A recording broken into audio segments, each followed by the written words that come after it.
Hi, I'm Mark Honeybone from Property Ventures, and welcome to our weekly podcast where we interview prominent members of the investment community along with other professionals in the New Zealand property market. This is a free service from Property Ventures so that you can keep current and learn from some of the best around New Zealand. To check us out, take a look at propertyventures.co.nz. We hope you enjoy today's podcast.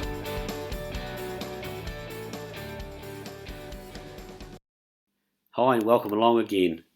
Today we have Adam Coburn from Wellington to give us a bit of a market update on what's going on there. Obviously we've got Stuart down there working for us, finding a few properties. We have a few listed at the moment, so we thought it was timely to get someone on, a local expert, someone who's in the media quite a lot and people go to because he's fairly respected in the game down there. So sit back and relax and have a listen to what Adam has to say. So welcome to the show, Adam.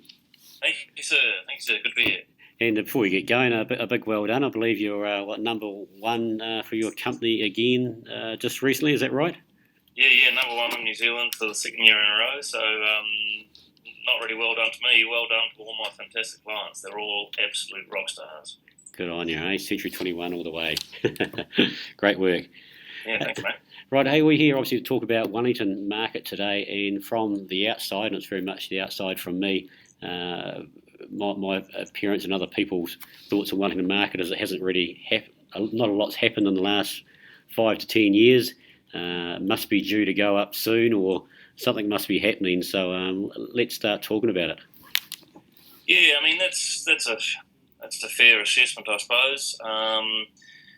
Since the last major peak back at sort of towards the end of 2007, it is beyond that peak now. And I'm looking at the housing price index now, the stratified housing price index, which is a good indicator of overall sort of pricing. It was just under 3,500 back in the peak of September 2007, and as at March we were 3,650. So it's only a couple of percent or something higher than the previous peak, but we are now beyond that. Last couple of years we've been seeing very gentle price increases year on year. When I say gentle, I mean 2, 3, 4%. Mm-hmm. So broadly, for the last 7 years it's been flat, sort of up to 10%, down to 10%, and tracking along inside that range. So broadly speaking, it's definitely flat. I mean, as of today, or since the election, the market has been reasonably firmish, helped by the strongest rental market we've had for quite a number of years in January, February, which of course is well into the peak rental season. We've had good rent growth for the first time in a number of years a few months ago, so that's nice. And in general, we've had an undersupplied market, so we've had not enough housing to satisfy the demand. So these things, higher rents and a market that's undersupplied, not enough stock, means that the buyers haven't got as much to choose from, and these things tend to suggest that prices should go up, and that's my experience, is they are gently nudging up at the moment. But buyers are still reasonably cautious. They're not out of control. There's no fervour in the market, that's for sure, because it has been reasonably flat for some time. So the local buyers, and that's the vast majority of the buyers down here, are still being reasonably cautious and keeping their heads together. Yeah. So over those quiet years, we'll say, where it sort of stayed pretty stagnant, how's business been? The business has been coping. Has it been because of business hasn't been going well in sort of Wellington, or has there been an excess of rental properties, or what do you think the reason's been? The reason for a flat market? Yeah. Well, essentially, of course, we had the GFC and the whole country suffered until Auckland took off, started growing again, about 4 years ago? Yeah, yep. Something like that. And Christchurch, of course, that got moving too. We know why that happened, because there was an undersupply of good quality housing as a result of the earthquakes, and now they're into economic growth as a result of the rebuild.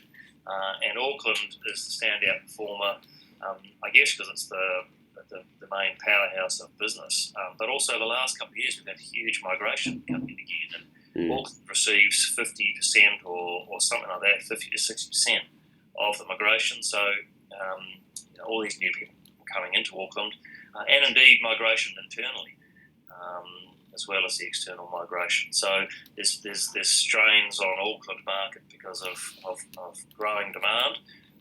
But outside of those two markets, the rest of the country has been fairly consistent, and it's been a consistent story, and it's been reasonably flattish. But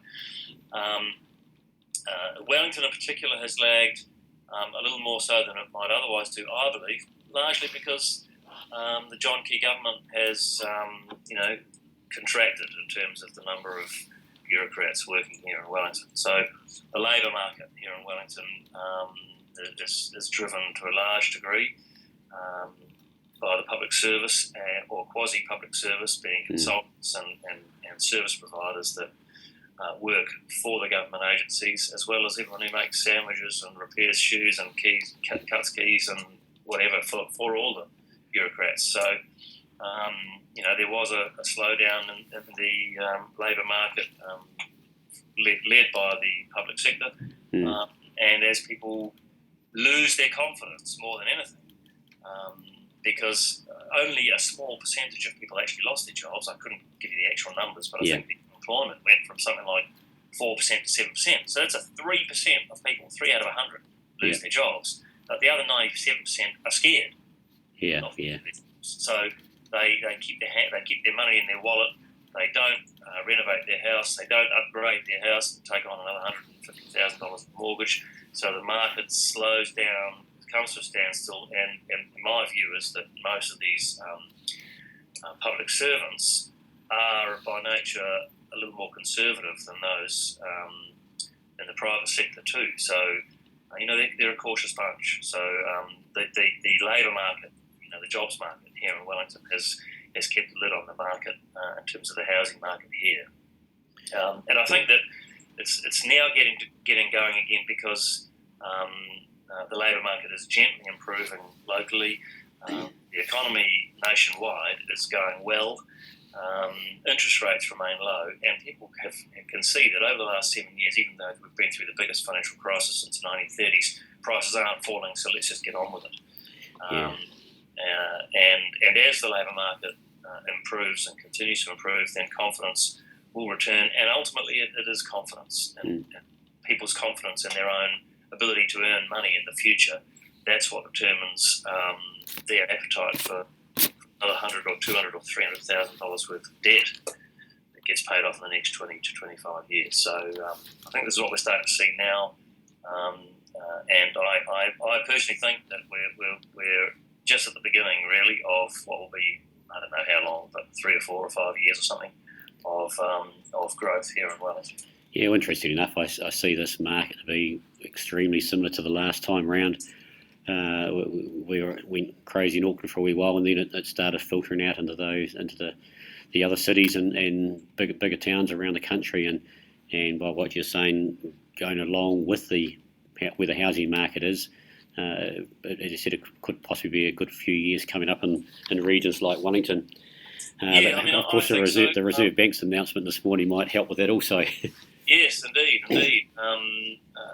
I don't know how much of an impact it'll have in Auckland. Investors having to have 30% deposit as of the 1st of October this year. And outside of Auckland, the banks are able to lend up to 15% of their lending to borrowers who have less than 20% deposit, versus what was previously 10% for the last couple of years. So that's good for places like Wellington. Wellington's the biggest city outside of Auckland. I think it is anyway. And I personally would be reluctant to invest too heavily in the smaller towns. Yes, yep. The general trend worldwide is going from rural to cities. So I would definitely go with the bigger city. And I think Auckland's a great place to invest, but I've got property there, but it's had 4 years of good growth, and the yields there have got to be awful now. Yeah, 5% yield's a good yield. 5% yield's a good yield in Auckland, but it's a terrible yield. Well, you can get a nice family home, really, 5% here in Wellington. So, an investment property, good just a through and through straight up investment property here in Wellington, you can earn more like 8%. I'm not saying that they're everywhere, but if you look carefully, you can earn 8%, and depending on what floats your boat. But I mean, I think the yield and the location is very, very important indeed, and that's certainly how I'll go. And I'm gearing up to buy something hopefully in the next 6 to 12 months or so to the investment property. And just going back to what you said, and I totally agree. I used to be, the small town New Zealand person to go to find property, and the way things have changed in the last sort of 10 years, I totally agree. The small town New Zealand, I just don't go anywhere near now, and it's just the one industry town makes a huge risk, and it's just not the growth. You just don't get the growth you used to get many years ago. Larger, provincial towns, New Zealand, into cities is the minimum of where you want to go, and pick the time of the market to do it. Yeah, I mean, I think that there will be growth in the small towns, but it's unpredictable. It's even harder to predict than the bigger cities. And the key, of course, is have you got enough income coming from your property consistently and reliably to cover your costs, so that you can hold on to it for the long term. Because holding on to it for a longer period of time is the way that you get wealthy with real estate. You don't get wealthy by living off the rent. This is my view anyway. But the rent will allow you to hold it for a long time, so that you can then sell it later on and enjoy that growth and value. And when it comes to selling in a small town too, it can be very difficult. If a market is that small, it becomes quite a patchy market, and it might take you 2, 3, 4, 5, 6 months to sell something. And that's a long time to annoy a tenant with viewings and so on. So you suffer the risk of a long vacancy period, right? Or a pissed off tenant. So it's just not worth going there, I don't think. And the main reason I believe why people invest in small towns, especially when they get started, the reason is because of the affordable entry price. So it's the main attraction, is it's cheap to get into the market. But I think you're better off joining up with another investor and buying something in a decent location and sharing the entry cost that way. Right, and that does happen. I suppose there are a few investors doing that. I spoke to one a couple of days ago that is looking at doing that. They just can't quite get in the Auckland market, so she's looking at getting a partner to do that with.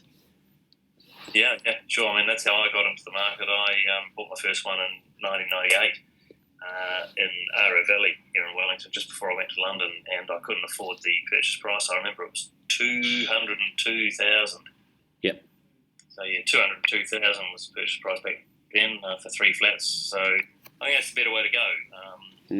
Risks if you buy with someone else, of course, but I think those risks are lower than the risks involved in buying in a small town, like Fox, for example. Right. So just for the listeners here, they've you deal mainly in the city area. I suppose it's the city to the airport and all the surrounding suburbs around Wellington Central. Well, I work anywhere in Wellington City, Mark, from Churton Park South. Great. Just so, what's your main client? Do you deal mainly with home buyers or investors? Traditionally, in the early days, I was doing mainly investment, and as I've been in a few more years, it's become more and more home. Owner-occupier residences based, all price ranges. I mean, I've sold. I think the biggest deal I've done was just over $2 million, right down to apartments of $200,000 or $300,000.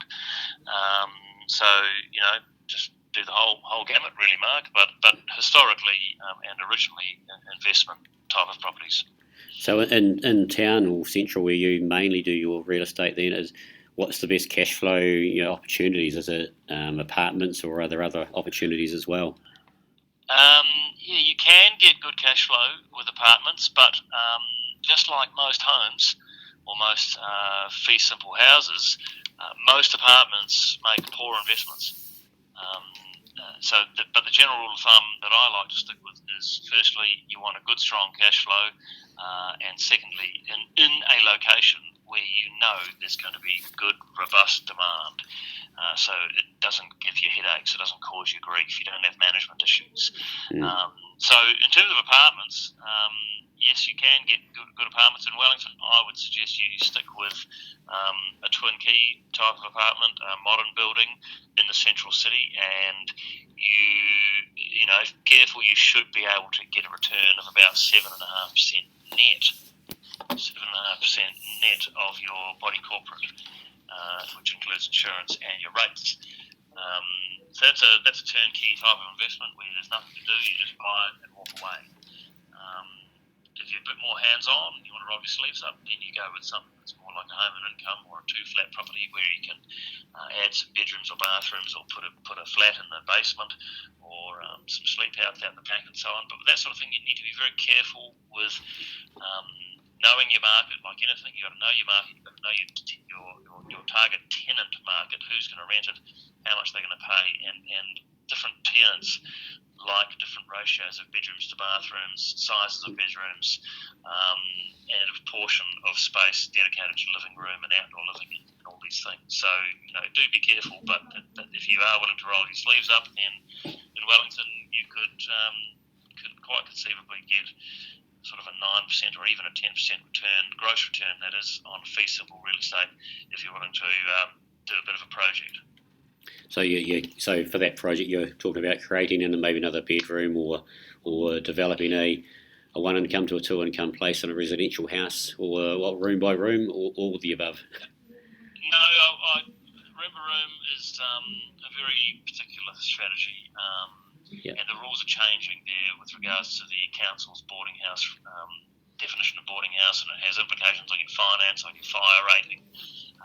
So that comes with more risks again. I'm talking, generally adding income with bedrooms, bathrooms, extra dwellings, flats in the basement, that sort of thing. Yeah. But you do need to be careful that you understand that your tenant target market very well, because you can produce the wrong type of product in the wrong location. Yeah, no, that's always the market research to do that, I guess. And as I said, there's different rental markets in different parts of town, and it's the same in any town, I guess. So what you're alluding to, that's right, yeah. What you're alluding to, like any business, you've got to really understand your business well before you jump into it boots, or indeed, you know, nothing wrong with getting in there and learning the hard way, I suppose, but it can be expensive. Yeah, yeah. No, so talk to people in the game as much as you can, and get an experience real estate person, I guess. Adam? Well, some good agent who understands these things. I mean, obviously, if you're going to be doing investing, then talk to someone who's an investor themselves and deals with investments all the time. Plus, also a good property manager or two. You know, they'd have valuable insight to give you good advice as well. Yep. Yeah. Okay, we won't keep you too long today. I know you've got a tight deadline today, and we had a few troubles along the way, Adam. So obviously, overall, you see after a pretty quiet market, and well, not so much say quiet market, but quiet as in growth goes in the last 5 or 10 or 7 years, it obviously looks fairly positive without going overboard in the next 2 to 4 years. Yeah, I mean, I personally am bullish about it. I'm not suggesting it's going to go out of control, but I think there is going to be good growth in the market. Is it coming this month or this year? Can't be 100%, but it's got to come at some point in the not too distant future. The tide can only rise so far around you before it starts flooding into your own little rock pool too, I think. So.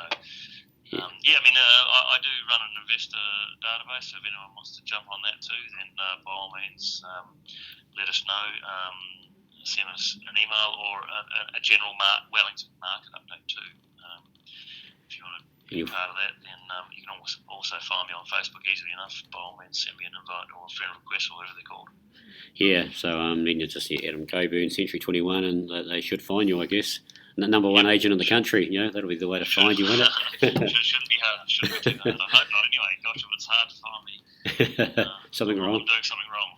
Yeah, in fact, one thing I come to love about you was you're very technical savvy as far as sticking with the modern day people with how to work around and maximising the advertising through those means.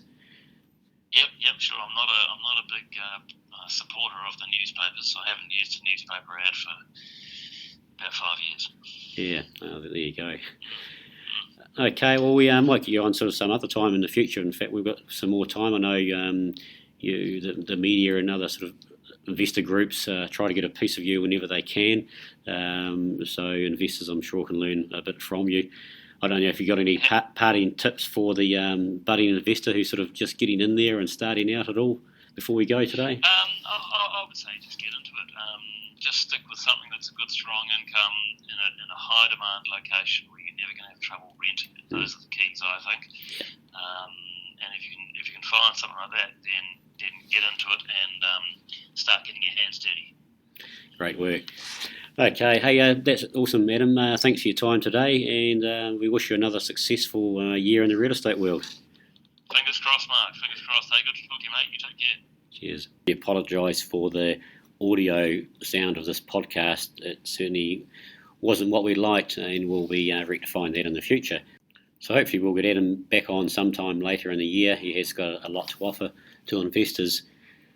So we hope you enjoyed the podcast, and again, if you have any suggestions for the future, feel free to let us know at info@propertyventures.co.nz or give us a call and maybe suggest someone you want to hear. So take care and have a great week.